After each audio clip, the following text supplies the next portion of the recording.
ইকরা কিতাব আল্লাহ, জেনে নিন কোরআন শেখার সহজ উপায়। আসসালামু আলাইকুম রহমতুল্লাহি ওবারাকাতুহু। আলহামদুলিল্লাহ রব্বিল আলমিন ওয়াল আকিবাতুল লিল মুত্তাকিন ওয়াসসালাতু ওয়াসসালামু আলা রাসূলিহিল আমিন ওয়া আলা আলিহি ওয়া আসহাবিহি আজমাইন। কোরআন শিক্ষায় নিয়োজিত রেখে এ পর্যন্ত আমাদের এই বরকতময় আয়োজন প্যান ভিশন কোরআন শেখার সহজ উপায়ে আমাদের সাথে যারা রয়েছেন সকলকে আন্তরিক স্বাগতম এবং অভিনন্দন জানাচ্ছি। বাংলা ভাষাভাষী শিক্ষার্থী বন্ধুগণ, আমরা গত পর্বে শিখেছি যে হরফগুলো কখনো পরিবর্তন হয় না, যুক্ত এবং মুক্ত এই দুইটা পাশাপাশি এনে আপনাদেরকে দেখানোর চেষ্টা করেছি। আপনারা সেগুলোও পেরেছেন। আজকে এই যুক্ত অক্ষর শিক্ষার দ্বিতীয় স্তরে আমরা এসেছি। দ্বিতীয় স্তরে ছিল ওই 5টা হরফ যেগুলো যুক্ত হওয়ার সময় আকারে ছোট হয়ে যায়। যেমন বাটা এত বড় ছিল, এখন যুক্ত হওয়ার সময় এতটুকু হয়ে যাবে। তাতে কি, একটা দাগ দিয়ে নিচে এক নুক্তা দিলেই তো বা হয়ে যায়। একটু দেখুন, এই যে একটা দাগ, নিচে একটা নুক্তা বা। এই দাগটার উপরে 2 নুক্তা দিলে তা, উপরে 3 নুক্তা দিলে সা, উপরে 1 নুক্তা দিলে নুন, নিচে 2 নুক্তা দিলে ইয়া। অর্থাৎ 5 in 1, একের ভেতরে 5টা হরফ নিহিত থাকে। যেই শিক্ষা পদ্ধতিতে, সেই পদ্ধতি মানুষ কি না শিখে মাহরুম হওয়ার কোনো সুযোগ আছে? অবশ্যই নেই। এবারে আমরা দেখতে চাই যে এই 5টা হরফের ক্ষেত্রে কি কি ধরনের উপস্থাপনা রয়েছে আমাদের বোর্ডের দিকে। আমরা একটু সেদিকে নজর দিই। দেখুন, এখানে যে হরফটা এসেছে এটা নাম হলো বা। এই বা হরফটি যখন যুক্ত হবে তখন যে লাল অংশটুকু আছে, এই অংশটুকু শুধু থাকে, আর বাকিটা থাকে না, ছোট হয়ে যায়। তাই বলে সে বা নামটি কখনোই পরিবর্তন হয়, সে কিন্তু বা বাই থেকে যায়। এরপর হলো তা, তারপরে সা, তারপরে নুন, তারপরে ইয়া। এই অংশগুলো থাকে, এই লাল অংশটুকু থাকবে আর বাকি অংশটা পড়ে যাবে যুক্ত হওয়ার সময়। এরপরে আমরা এবার একটু ভিন্নতা এনেছি। সেটা হচ্ছে এই যে বাটা রয়েছে, এই বাটাই আমরা দেখানোর চেষ্টা করেছি যে কিভাবে যুক্ত হলে প্রথমে, মাঝে এবং শেষে আসে। একটু দেখুন তো, এখানে 5টা হরফ আছে, তাহলে বা কোনটা আপনি সেইটা চিনেন কিনা শুধু এতটুকু আইডেন্টিফাই করুন। দ্বিতীয় হরফটার শব্দটার মধ্যে 3টে হরফ আছে, এর মধ্যে বা কোনটি? এরপরে 2টা বা আছে শেষ হরফটিতে, মাঝখানেরটা মিম।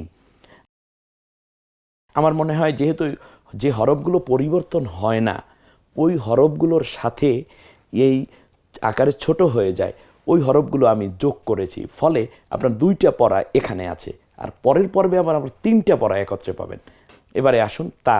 দেখুন তো এর মধ্যে তা কোনটি? নিঃসন্দেহে আপনি পাচ্ছেন।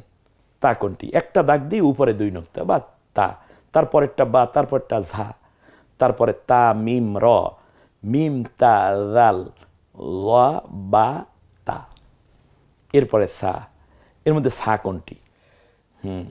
ওই যে আমরা যখন প্যাকেজ পড়েছিলাম, তিনোটাই একই আকৃতির, ঠিক তেমনই দেখেছেন, তিনোটাই একই আকৃতি। যুক্ত হলে ওরা একই রকম যুক্ত হয়, যুক্ত হওয়ার সময় ওদের আকৃতি একই রকম হয়ে যায়।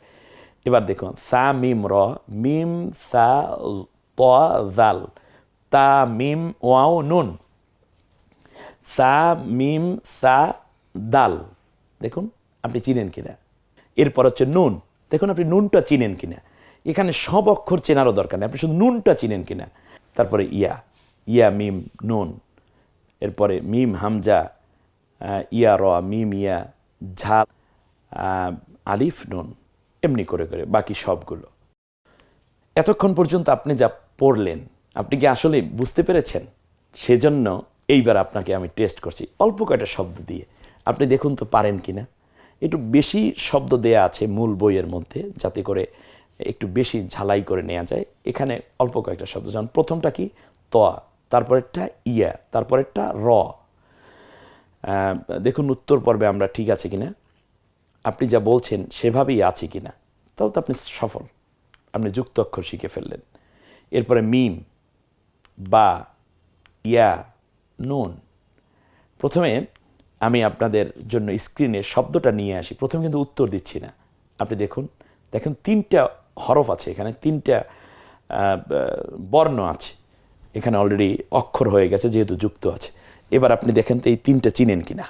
ব্যাস, এই 3টা যদি আপনি চিনেন, আপনি সফল। সা মিম র, কি চমৎকার, তাই না? আপনি এটা পারা মানে আগেরগুলো পেরে ফেলা, কারণ ওইটা মিলিয়ে এই শব্দগুলো তৈরি হয়েছে। নুন বা ইয়া, জোয়া বা তা। একটু দেখুন পারেন কিনা, একটু চেষ্টা করুন, বারবার চেষ্টা করুন। মিম জোয়া নুন বা, এখানে 4টা হরফ আছে, মাশাআল্লাহ। তা মিম নুন ইয়া, ওয়াও। দেখুন আপনি এগুলো বলছেন কিনা, প্রথমে এনে একটু দেখুন। এইবারে যেটা করতে হবে তা হচ্ছে নুক্তা দিয়ে আপনি কাঙ্ক্ষিত হরফ তৈরি করেন, এটা হবে যুক্তভাবে। এই পর্বটা খুবই মেধা দিয়ে করা দরকার। সেটা হচ্ছে প্রথম হরফটা হলো মিম, এটা আমরা দেখি তো মিমটা মিমের, পরেরটা বা বানাতে হবে, পরেরটা নুন বানাতে হবে।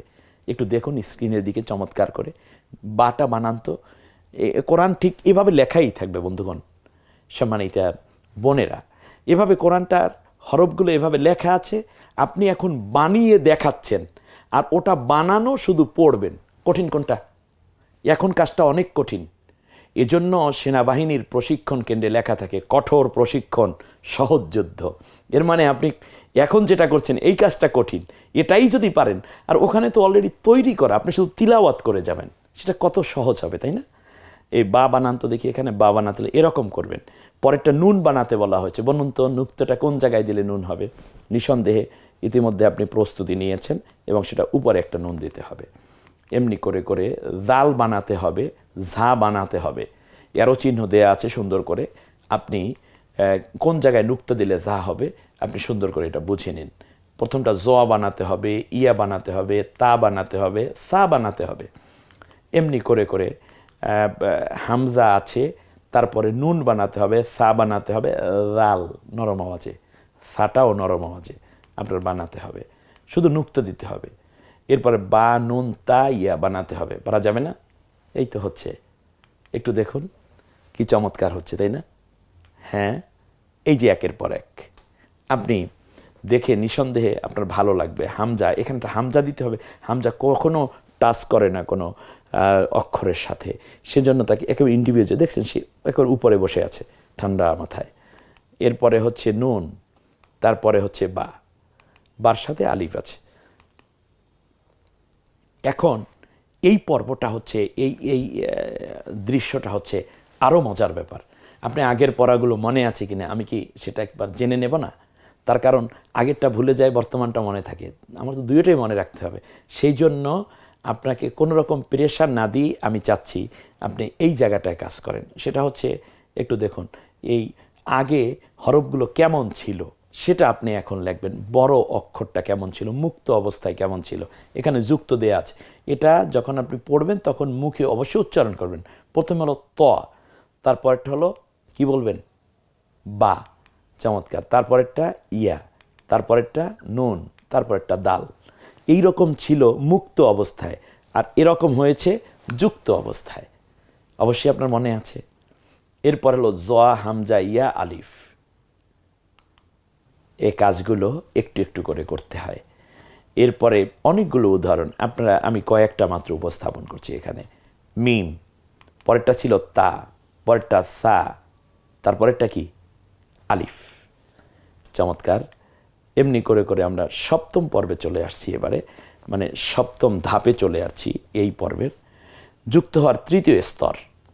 এই তৃতীয় স্তর আমরা যদি দেখি তাহলে অধিক মনোযোগ দিয়ে এই 3টা অক্ষর আমরা একটু দেখব।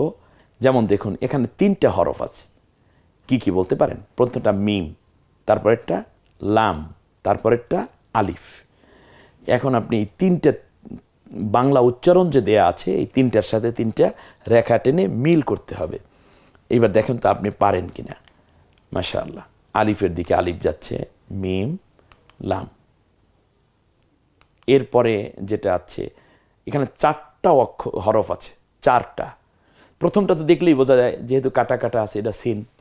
পরেরটাও বোঝা যায় মিম, তারপরেরটা হলো লাম নাকি আলিফ?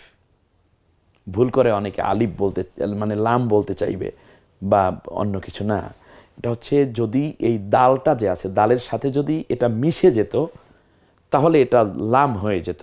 যেহেতু মিশে নাই, আলিফ কখনো মিশে না, সামনের হরফটার সাথে মিশে যায় না, মানে সংযোগ ঘটায় না।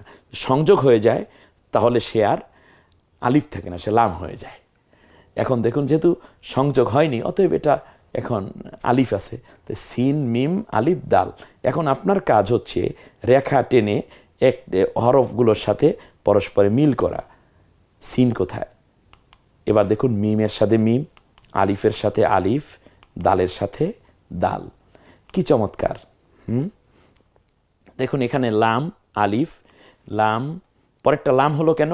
লাম হলো কারণ হচ্ছে তোয়ার সাথে সে মিশে গেছে, এই জন্য লাম হয়ে গেছে। আবার তোয়ার পরে যেটা এই যে লম্বা দাগটা আছে, এটা সে সামনে মিশে নাই, অ্যাটলিস্ট বাম দিকে কোনো হরফের সাথে মিশে নাই, যার কারণে এ হয়েছে আলিফ। যদি ওয়ার সাথে মিশে যেত, মানে অন্য কারো কোনো হরফের সাথে মিশে যেত, তাহলে সে আলিফ থাকতো না, সে লাম হয়ে যেত। এটা একটু মনে রাখতে হবে। আলিফটা কখনো বাম দিকের হরফের সাথে মিশে না, আর মিশে গেলে সে আর আলিফ থাকে না, সে লাম হয়ে যায়। এই দেখুন আস্তে আস্তে মিলান সুন্দর করে। এই জন্যই মূলত এই পর্বটা আপনাদের উদ্দেশ্যে। এখানে আল্লাহু শব্দটি আছে, এখানে আলিফ আছে, লাম আছে, লাম আছে, গোল হা যেটা সেটা আছে, ওয়ার পরে যে হাটা, এই তো সুন্দর, লাম লাম হা, ব্যাস আল্লাহ। এই এখানে হলো আলিফ লাম আলিফ সিন আলিফ, ব্যাস।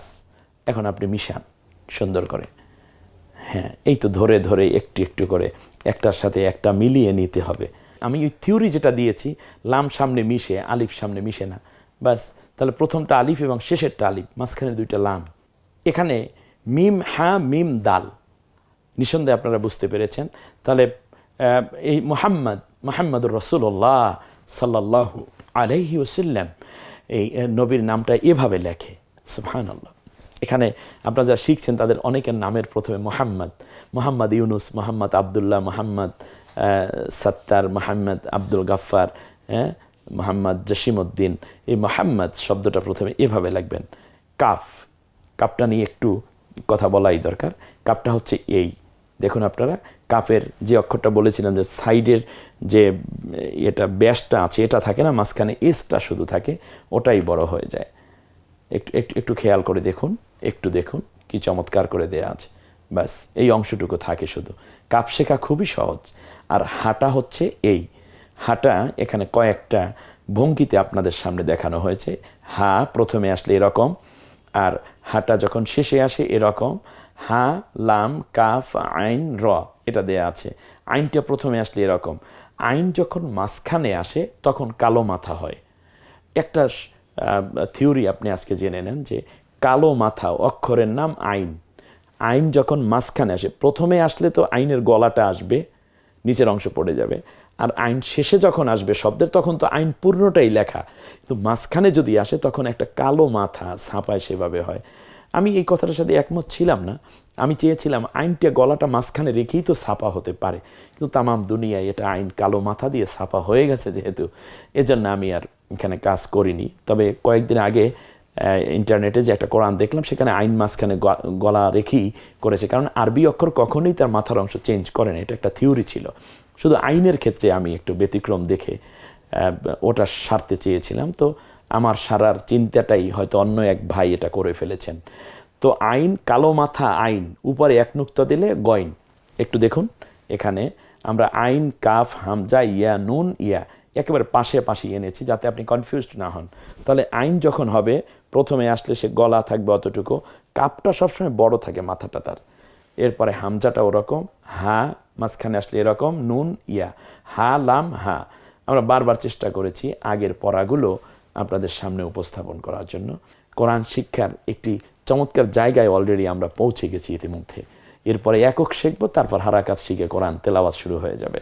আল্লাহ সুবহানাহু ওয়া তাআলা আমাদেরকে কোরআনের সাথে থাকার তৌফিক দিন। আমরা সবাই যেন কোরআন সহি শুদ্ধ করে পড়ে নিজেকে আলোকিত করতে পারি, আমাদের আমলগুলোকে আলোড়িত করতে পারি, সে তৌফিক কামনা করছি মহান মালিকের কাছে। আল্লাহ আমাদের সকলকে কবুল করুন, আমিন। আসসালামু আলাইকুম ওয়া রাহমাতুল্লাহি ওয়া বারাকাতুহু।